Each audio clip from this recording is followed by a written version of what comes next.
Welcome to the Solemn Vanguard channel. Today we had another massive product stream, so we have more Vanguard Overdress news for you. First, we had this bombshell news where apparently we're getting encounter cards. So this is Overlord and Phantom Blaster Dragon, basically blasts from the past, coming into Overdress set 2. Beyond that you also have Dragon Knight and Solemn or something like that. You have some other cards, but basically these are retrains from previous formats. Now, I've been seeing a lot of people lose their minds over these cards. They're saying, oh, we're getting retrains again, but it is supposed to be all new stuff and so forth. And see, I get it.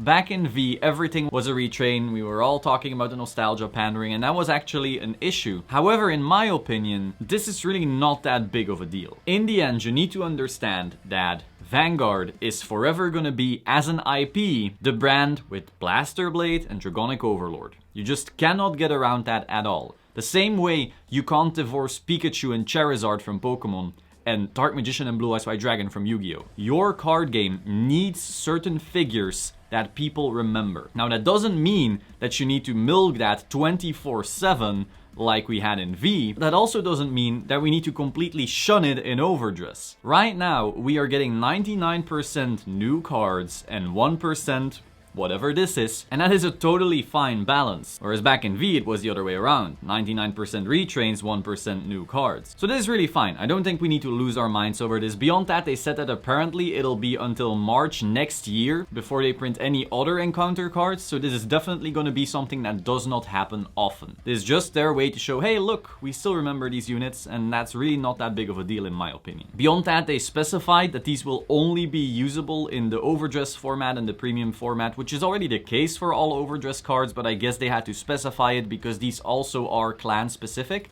Like they specifically say Kagero and Shadow Paladin beneath their nation thingy. So I guess they wanted to specify, but it's the same as always. Only Overdress, only premium, no V premium. Next we saw clan selection. So once again, we have two clan selections like previously. We have Thingsaver on one and then Raging Form on the other as let's say the cover cards. There's quite a few pretty cool cards in here. Important thing, you have some reprints in here, including the Grade 3 Searchers, which is really good. This means you won't have cards ballooning in value so that the format becomes entirely inaccessible. And then also some new cards. We're actually getting heal triggers with effects. So this is really starting to act like somewhat of a premium collection. And again, V clan selection is usable in both V premium and premium. But the fact that we're getting effect triggers really reminds me of that. So that's pretty cool. I'm hoping that the skills are actually interesting, maybe defensively, not just they put this into soul and draw a card. But I assume they'll think of that. And we also had some arts already. So let's quickly go over those. We have some new units, we have some old units, but we should start getting reveals for that in the near future. Beyond that, we also got the first few art little tidbits for the Lyrical Monasterio Nation, which is basically Bermuda Triangle.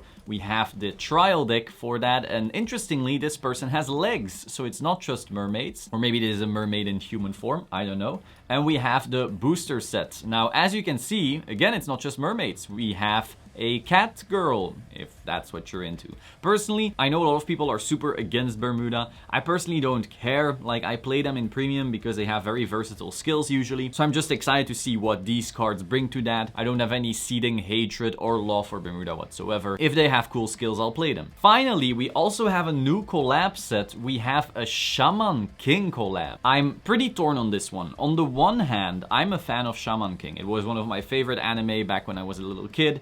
The intro song is amazing, by the way. But then on the other hand, it's yet another collab set. And I feel like collabs kind of like dilute your brand. It makes it feel like the story you're making with the cards doesn't really fit together, and the reveal seasons for them are pretty off. That's why you also haven't seen me upload as much during this token run booting, because I'm just like, I don't care. There is not a single cell in my body that wants to cover token Rambo reveals. And if you like them, you know, enjoy, but I just can't. So if you have like Shaman King reveals, again, I will probably be excited because I like Shaman King, but then someone else will probably not be excited. And so it's kind of just awkward branding wise. Regardless, if this can help grow Vanguard, I'm all for it. So yeah, overall, we didn't get a lot of info like we sometimes get. Regardless, I'm actually most interested in the effect heals. I really hope that they're interesting. Apparently, we're getting more info on them on the 25th of May, so that's 2 weeks away. Yeah, that's 2 weeks away. Hope you found it interesting. Be sure to like, comment, subscribe, and I will see you soon. Ciao.